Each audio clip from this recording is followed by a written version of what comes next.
Hello everyone. So from today onwards, I will start a new topic, transcription mechanism. But before starting off with the actual topic, the transcription mechanism, I would like to first talk some general things about DNA, RNA, genomes. So let's have some general talk. So thanks to the discovery of the structure of DNA, thanks to Watson, Crick, and Rosalind Franklin for discovering the structure of DNA in 1953. The progress in the Since the discovery, the progress in the cell and molecular biology has been astounding. There has been a remarkable progress in the field of molecular biology since the discovery of DNA in 1953, and now we know the complete genomes of several different organisms. You know that the complete genomes of different organisms, thousands of human beings, and our now extinct relatives, our ancestors, Neanderthals have been done. So by knowing the complete genomes of organisms, now we know the fascinating details about the biochemistry of the organisms as well as the complete genomes also gives clues about the evolution of these organisms. So the knowledge of complete genomes have been very fruitful in terms of knowing the biochemistry of an individual as well as about the evolution of those organisms. So let's proceed with further. So DNA is a blueprint of life. You know that DNA is an information molecule which carries all the information about an organism.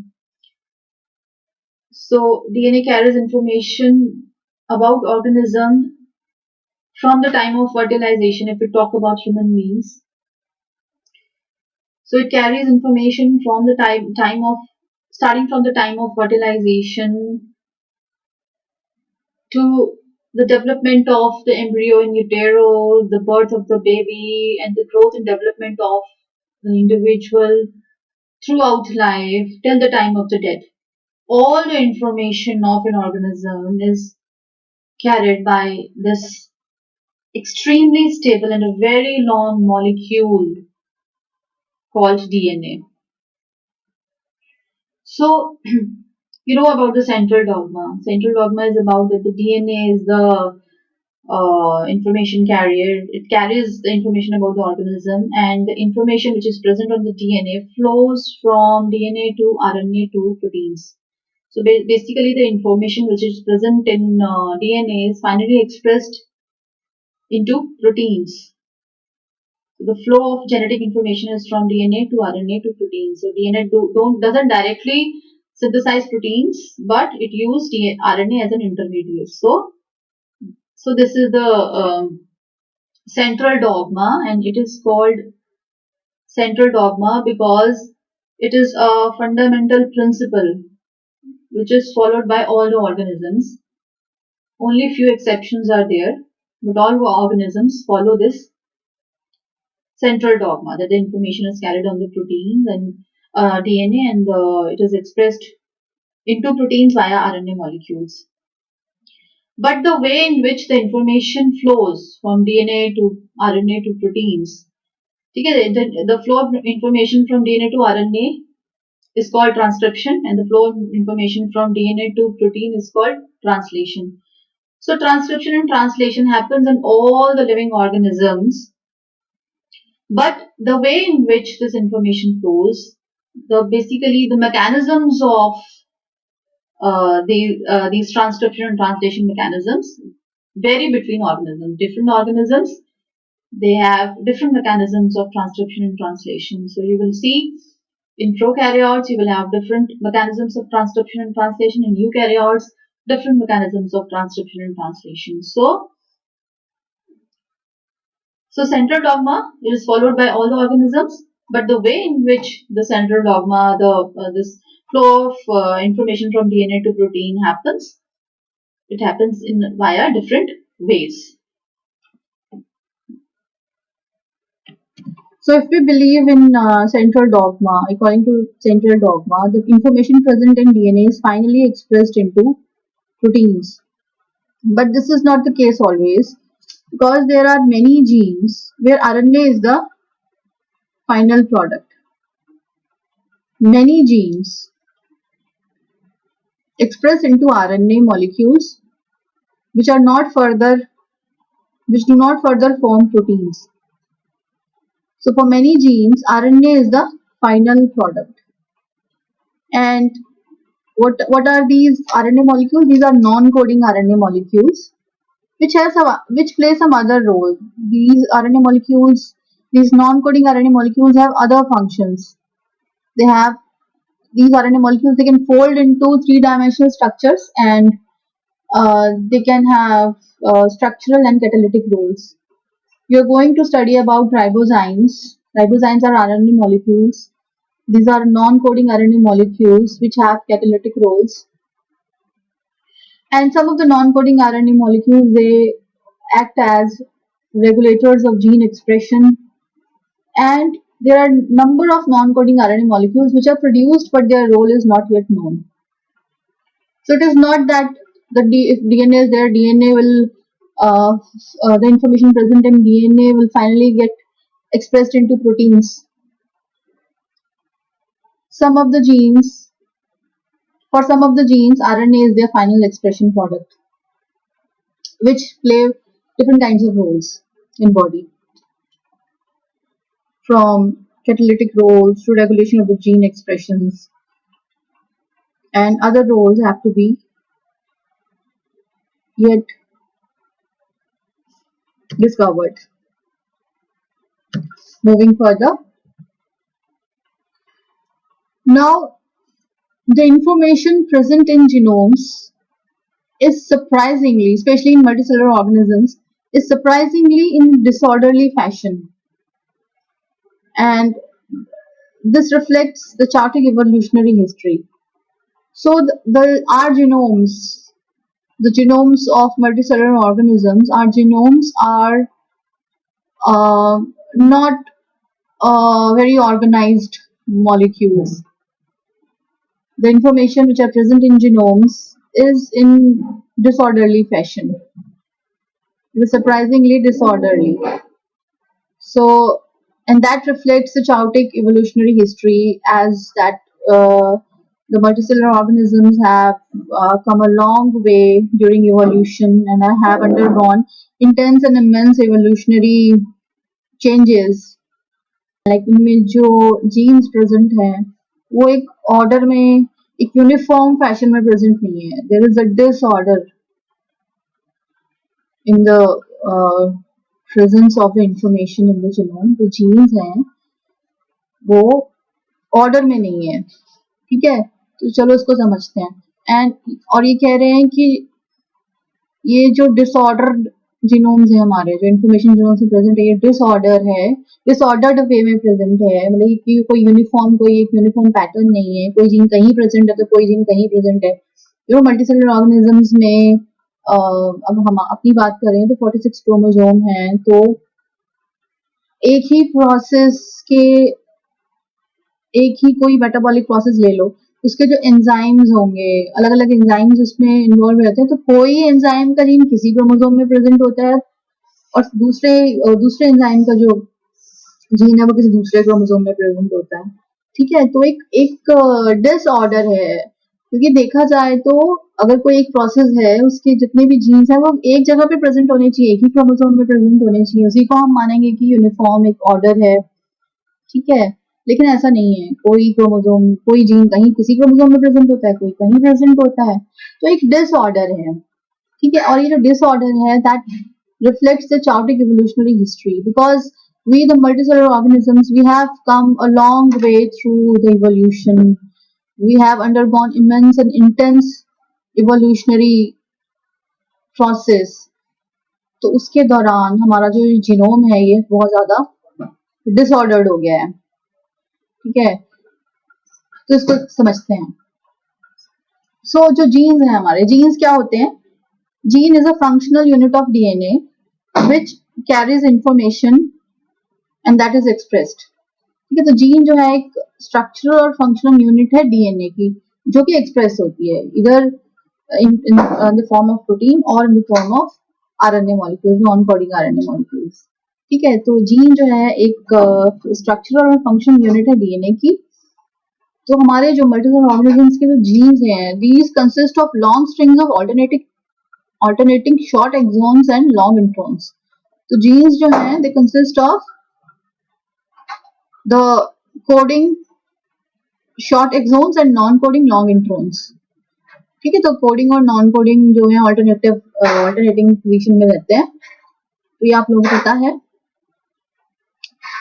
तो इसमें क्या है कि small bits of protein coding DNA is interspersed with large blocks of seemingly meaningless DNA. ठीक है, तो एक तो ये डिसऑर्डर है कि भी जो जीन्स हैं ये पूरा पूरा होना चाहिए. ठीक है, एक पूरा एक कोडिंग जीन का एक सीक्वेंस है, न्यूक्लियोटाइड का एक सीक्वेंस है जो किसी प्रोटीन को बनाता है. तो सीधा सीधा प्रोटीन से वो जीन से प्रोटीन बनना चाहिए, उस जीन से वो पर्टिकुलर आरएनए बने और आरएनए से प्रोटीन बने. ये होता तो एक सिंपल वे में एक्सप्रेशन होता है जीन का, और इसको हम ऑर्डर्ड वे कह सकते थे.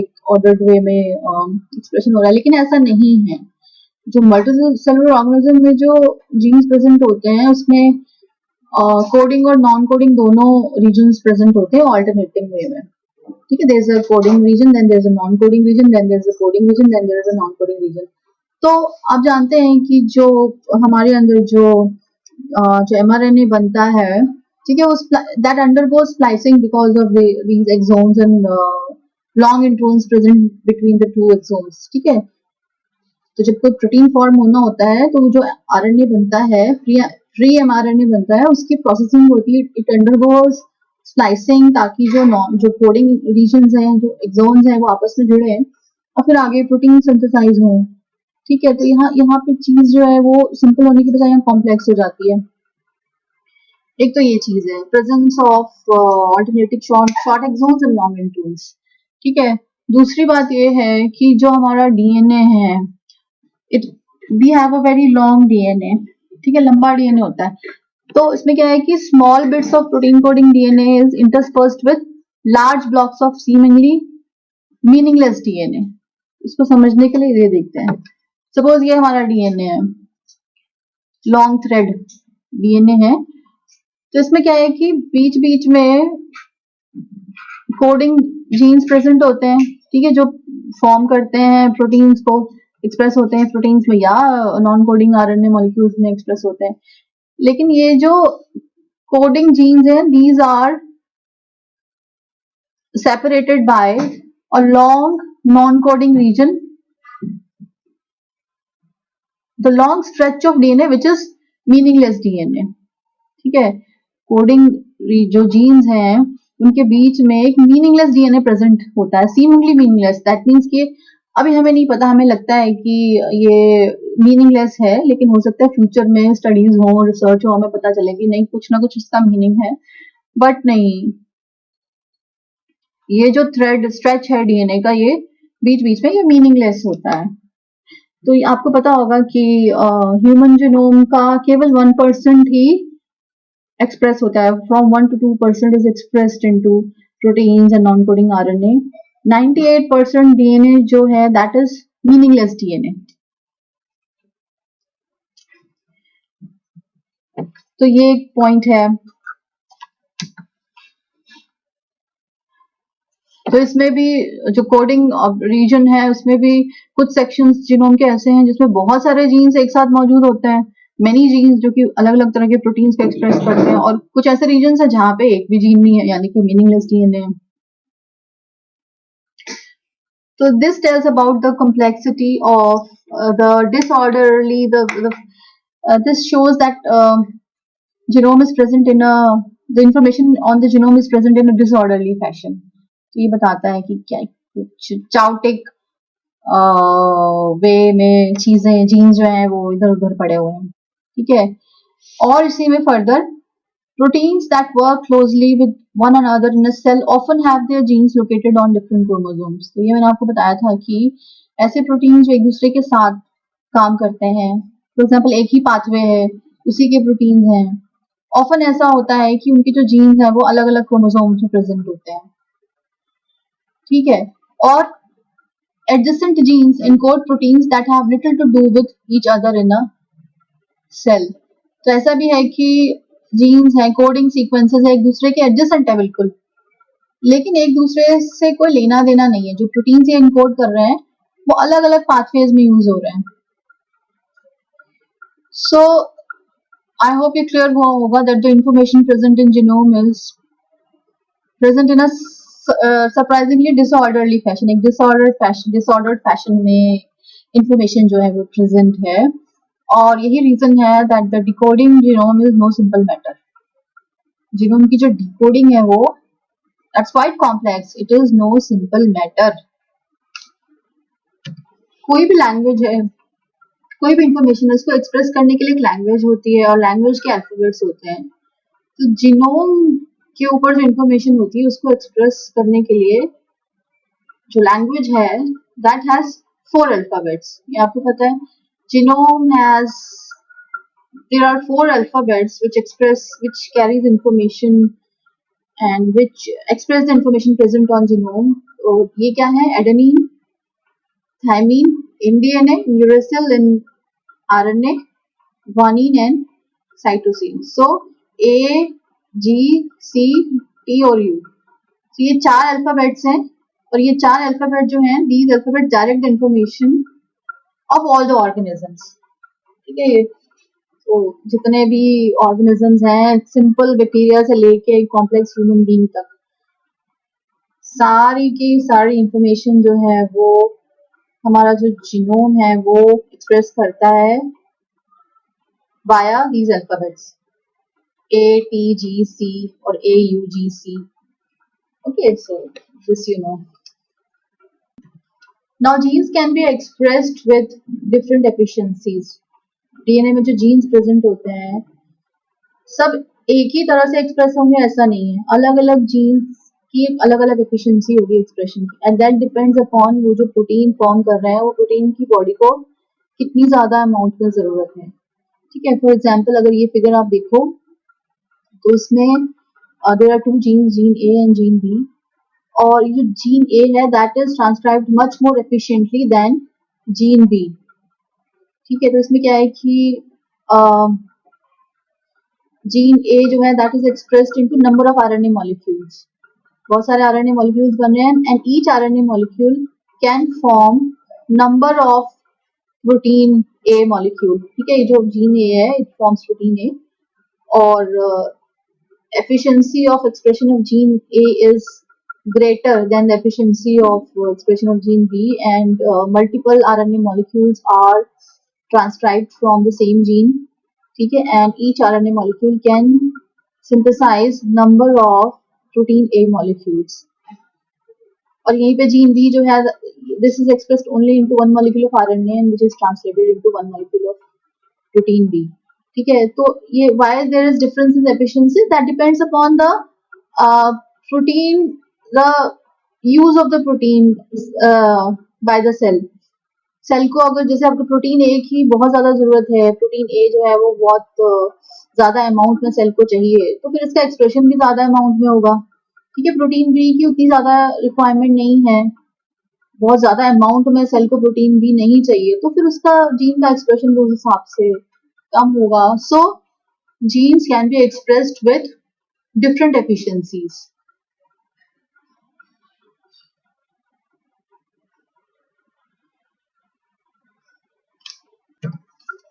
Let's move further.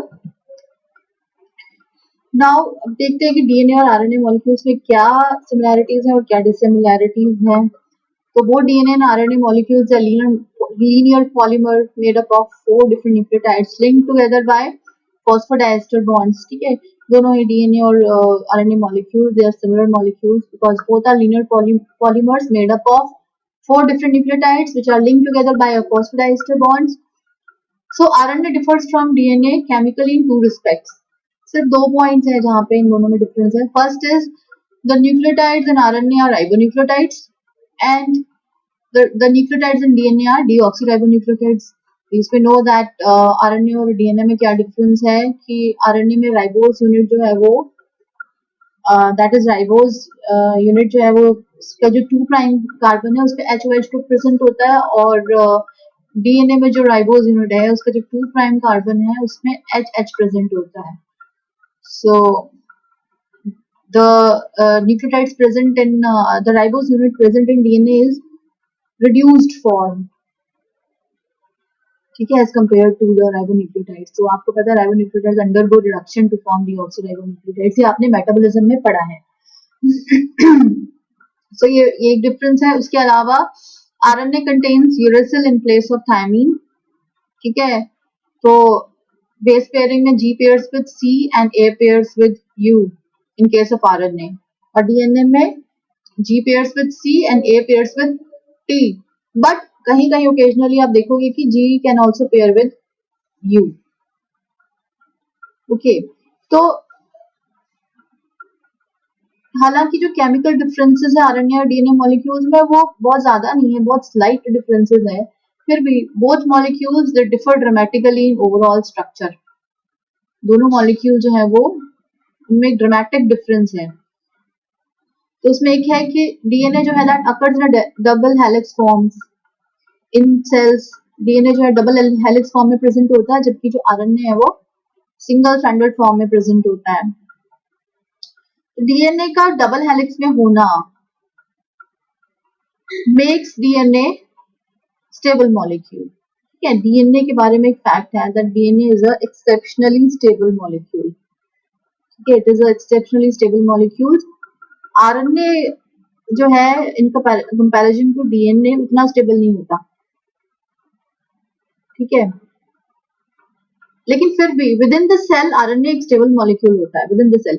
लेकिन सेल से बाहर अगर आरएनए निकालेंगे, सेल से बाहर अगर हम डीएनए और आरएनए को निकालते हैं तो डीएनए जो है बहुत जल्दी डिग्रेड हो जाता है. इट अंडरगोज हाइड्रोक्सिलेशन और it undergoes hydrolytic cleavage very readily. तो जब भी हम लोगों को डीएनए आरएनए को जब आइसोलेट करना होता है सेल्स में से, तो डीएनए के लिए ठीक रहता है, डीएनए के लिए बहुत ज्यादा प्रिकॉशंस नहीं लेनी पड़ती, लेकिन आरएनए के लिए बहुत ज्यादा प्रिकॉशंस लेनी पड़ेंगी. ठीक है, तो जो सिंगल स्टैंडर्ड नेचर है डीएनए आरएनए का, और इसका जो राइबोज यूनिट में जो 2 प्राइम पोजीशन में HOH ग्रुप प्रेजेंट होता है, ठीक है, it is a hydroxyl group present in the second prime position of the RNA that makes it labile to hydrolytic cleavage. तो इसीलिए आरएनए की जब आइसोलेट करना होता है तो बहुत बहुत ख्याल रखना पड़ता है और प्रिकॉशंस लेने पड़ते हैं कि डिग्रेड ना हो जाए. ठीक है, लेकिन सेल्स के अंदर आरएनए स्टेबल मॉलिक्यूल है. ठीक है, तो ये चीज है कि एक तो this is the one difference that DNA occurs in double stranded helix, और RNA is present in RNA is a single stranded molecule generally.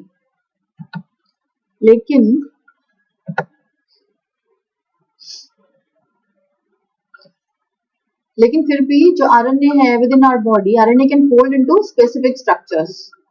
RNA जो है सिंगल स्ट्रैंडेड रहता है, लेकिन आरएनए मॉलिक्यूल के बीच में इस तरह के सीक्वेंसेस हो सकते हैं जो कि इंट्रा स्ट्रैंड कॉम्प्लीमेंट्री बॉन्डिंग कर सकते हैं, बना सकते हैं.